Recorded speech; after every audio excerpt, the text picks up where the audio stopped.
जुन निर्माण स्थलमा मिस्त्री मजदुरहरूले काम गरिराख्नु भएको थियो, तिमीहरूले काम छोडेर जाऊ यहाँबाट। यदि काम गरिरहेको भने तिमीहरूको हात खुट्टा भाँचिदिन्छौँ, तिमीहरूलाई काठ र फलाम फालिदिन्छौँ, ठेकेदारलाई त आज हामीले मारिहाल्छौँ, तिमीहरूले काम रोकाऊ भनेर चाहिँ भनेर उनी अगाडि आएछन्। त्यो कुरोसम्म मलाई थाहा थिएन र जहाँ म चाहिँ त्यो निर्माण कार्यको उसमा पानी म्यानेज गर्नको लागि त्यहाँ चाहिँ खटिरहेको थिएँ। त्यसै अवस्थामा पछाडिबाट हातमा ढुङ्गा ल्याएर आएर ड्याम मलाई चाहिँ टाउकोमा र चाहिँ ढाडमा पिठ्युमा चाहिँ प्रहार गरे र चाहिँ पहिलो चोटमै मेरो टाउकोमा ठुलो चोट लागेको हुनाले मैले तिनीहरूसँग प्रतिकार गर्ने र चाहिँ म भाग्ने मौका पनि पाइनँ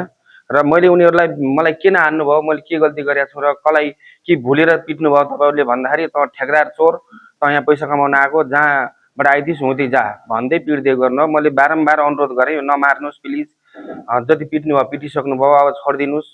भनेर हात जोड्दा पनि उनीहरूले मान्दै मानेनन्। अनि म लास्ट परेपछि सडकमा पल्टिसकेपछि एकजना महिलाको हुनुहुन्छ, मैले उहाँलाई चिन्दैन, उहाँले गएर छुट्याउनु भयो र उनीहरू छोडेर गएका हुन् र मलाई एकजना साथीले हस्पिटलसम्म ल्याउनु भएको। मलाई चाहिँ एकदमै चोट लागेको छ र मेरो शरीर जताकतै दुखेको छ। म एकदमै अहिले एकदमै अप्ठ्यारो अवस्थामा छु र उनीहरूले सामान्यतया हमला गर्नुभन्दा पनि मलाई ज्यान मार्ने उद्देश्यले म माथि प्रहार गरेका छन् र उनीहरूले लास्टमा खुकुरीले मेरो खुकुरी कहाँ लिस्, अब चाहिँ यसलाई रेटम भन्दाखेरि उसैको एकजना साथीले भाउ अब मर्न लाखा काट्न पर्दैन भनेर उनीहरूले मलाई छोडेका हुन् र उनीहरूको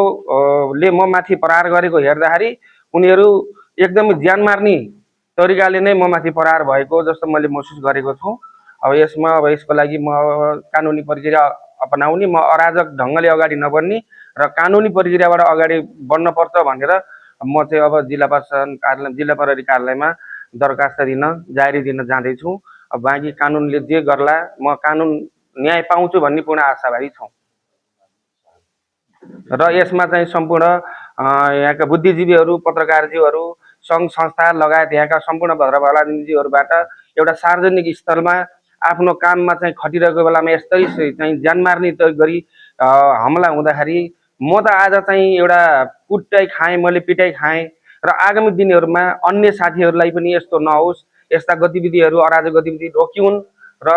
यो जिल्लामा शान्ति सुरक्षा सुव्यवस्था होस् भन्ने कामना गर्दै यसमा यी दोषीमाथि कडाभन्दा कडा कारवाही गर्नको लागि सम्पूर्ण पत्रकारजीहरू, भद्रभलाजीहरू, बुद्धिजीवीहरूको सहयोगको अपेक्षा लिएको छु। धन्यवाद।